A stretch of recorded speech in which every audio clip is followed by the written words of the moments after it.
রাষ্ট্রের বিভিন্ন ক্ষেত্রে মৌলিক সংস্কার বাস্তবায়নে ঐকমত্য তৈরির লক্ষ্যে 15 ফেব্রুয়ারি যাত্রা শুরু করে জাতীয় ঐকমত্য কমিশন। এখন পর্যন্ত মোটা দাগে নির্বাচন কমিশন গঠনে সর্বসম্মতভাবে রাজনৈতিক দলগুলোর মধ্যে ঐক্য হয়েছে।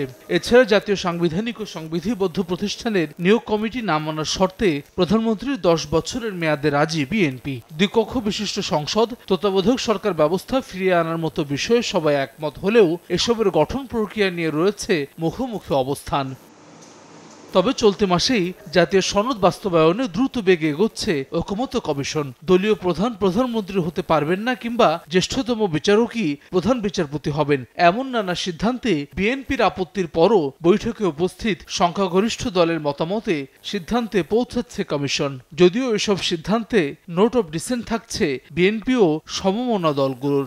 বাছাইকৃত লাল সরিষার দানা থেকে অত্যাধুনিক কোল্ড প্রেস মেশিনে তৈরি হয় প্রাণ সরিষার তেল, আসল ঝাঁঝে আসল স্বাদে। ঐকমত্য কমিশনের অন্যতম এই সদস্য বলছেন, সব বিষয়ে সর্বসম্মতভাবে একমত হওয়া সম্ভব নয়। রাষ্ট্র মেরামতে স্বৈরাচারী কাঠামোর পরিবর্তনে চেষ্টা করছে কমিশন। লক্ষ্য চলতি মাসে জাতীয় সনদ। সর্বসম্মতভাবে সব বিষয়ে একমত হইতে হবে, এটা অবাস্তব, অবান্তর।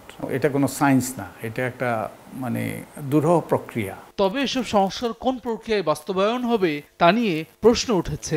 সনদে মৌলিক সংস্কার অন্তর্ভুক্তকরণ এবং এর আইনগত ভিত্তি থাকলেই স্বাক্ষর করার কথা বলছে জামায়াতে ইসলামী। আর গণপরিষদ নির্বাচনের মধ্য দিয়ে সংস্কার বাস্তবায়নের দাবি এনসিপির। জুলাই সনদের আইনি ভিত্তি কি হবে এটি নিয়ে মূলত একটি বড় ধরনের ডিবেট রয়ে গেছে। সেই জায়গা থেকে অধিকাংশ দলগুলোরই মতামতগুলো হচ্ছে এটাকে হয় গণভোটে হইতে হবে, আমাদের প্রস্তাব হচ্ছে গণপরিষদ নির্বাচন। আমরা জুলাই সনদে স্বাক্ষর করব তখনই যখন মৌলিক বিষয়গুলো এখানে সংযোজন করা হবে এবং এই জুলাই সনদকে আইনগত ভিত্তির এখানে ব্যবস্থা করা হবে। দ্বিমত বা ভিন্নমত সংক্রান্ত বিষয় বাদ দিয়ে শতভাগ ঐকমত্য তৈরি হওয়া বিষয় নিয়েই সনদ তৈরির পক্ষে বিএনপি। দলটির স্থায়ী কমিটির এই সদস্য বলছেন, চাপিয়ে দিলে গণতান্ত্রিক পথ রুদ্ধ হবে। যে যে জিনিসগুলোতে সবাই মিলে এগ্রি হবে সেই সব জিনিসগুলোকেই জনগণের সম্মুখে এনে সেইগুলোকেই গ্রহণ করা হবে। ঐকমত্য কমিশন যদি আমাদের উপর চাপিয়ে দেয় তো সেটা তো আর গণতন্ত্র হলো না। তবে বাস্তবায়ন প্রক্রিয়া নিয়ে এখনো সিদ্ধান্তে পৌঁছাতে পারেনি ঐকমত্য কমিশন। বদিউল আলম মজুমদার বলছেন, কোন প্রক্রিয়ায় সংস্কার বাস্তবায়ন হবে তা ঠিক করবে সরকার। সনদ চূড়ান্ত হলেই শুরু হবে এ সম্পর্কিত আলোচনা। সরকার সিদ্ধান্ত নেবে কিভাবে এগুলো বাস্তবায়িত হবে, এগুলো আমাদের বিষয় নয়।